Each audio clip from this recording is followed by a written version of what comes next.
אתם מנהלים חברה עם המון לקוחות, ועם המון לקוחות יש גם המון משימות. לא בטוח שהכוח אדם שלכם יכול להשתלט על כל המשימות בצורה מדויקת ובזמן. דמיינו שאת כל הפעולות שאתם עושים באופן קבוע כל יום, אתם לא צריכים לעשות יותר. הגענו לקונקטופ, ראינו ככה את המערכת בהתחלה, לא ממש ידעתי מה זה עושה. כל הפיצ'רים שיש שם וכל הדברים, שזה באמת עולם ומלואו, מה שאפשר לעשות שם מבחינת שירות לקוחות, שיווק, הכל מהכל כאילו. בעולם של היום בעצם, אם אין לך את השירות הזה, אתה לא במשחק. בין אם זה משימות בתוך החברה, כמו חיבור של מערכת הלידים שלכם למערכת החשבוניות, ובין אם זה פעולות קבועות שצריך לעשות בכל פעם שלקוח חדש נכנס, אפשר לעשות את זה באוטומציה. כשמדובר בחברה כמו שלכם, עם עשרות או מאות לקוחות, הפעולות האלה הופכות להיות הרבה יותר מכמה דקות. בשביל זה צריך אוטומציה. זה נוגע לכל חלק בעסק. שיווק, מחירות, הגדלת מחירות, שירות לקוחות, משווקים שעובדים איתנו שיש להם בכלל איזשהו פולאפ אחר שהם מקבלים. אנחנו מחפשים כל הזמן איך לייעל את העסק, איך לשפר את הרווחיות שלנו, איך בסופו של דבר לתת שירות יותר טוב ללקוח, וגם שאנחנו נהנה מזה וגם שהלקוח ייהנה מזה. ואחד מהמוצרים האלה זה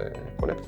כל בעל עסק בשנת 2024 שמכבד את עצמו יודע שאוטומציה היא הדרך הטובה ביותר לתפעול פעולות שגרתיות. אני אורל, מנכ"ל חברת קונקטופ, וזה מה שאנחנו עושים. בונים אוטומציות עסקיות לחברות ועסקים שרוצים לשפר ולייעל את ההתנהלות שלהם. אנחנו מאפיינים אתכם, מבינים את הצרכים והפעולות היומיומיות אצלכם בחברה, ובונים לכם אוטומציה מדויקת שתוריד מכם את כל המשימות שאתם לא רוצים או שאין לכם זמן לעשות. מעבר למסע פעולות אוטומטי ומדויק, האוטומציה שאנחנו בונים לכם תעזור לכם לייעל את הפעילות בחברה ולפנות לעובדים שלכם את הזמן לעשות את מה שהם באמת צריכים לעשות, בלי להתעסק בכל השאר. זה פתר לי מלא עבודה, זה מנהל לנו את הכל. אנחנו לא צריכים באמת איזה נציג או איש מחירות, הכל קורה אוטומטית. הם יודעים לאפיין ולהבין את הצרכים המדויקים של העסק שלך. אם אתם רוצים לראות איך זה עובד, תשאירו פרטים ותראו בעצמכם.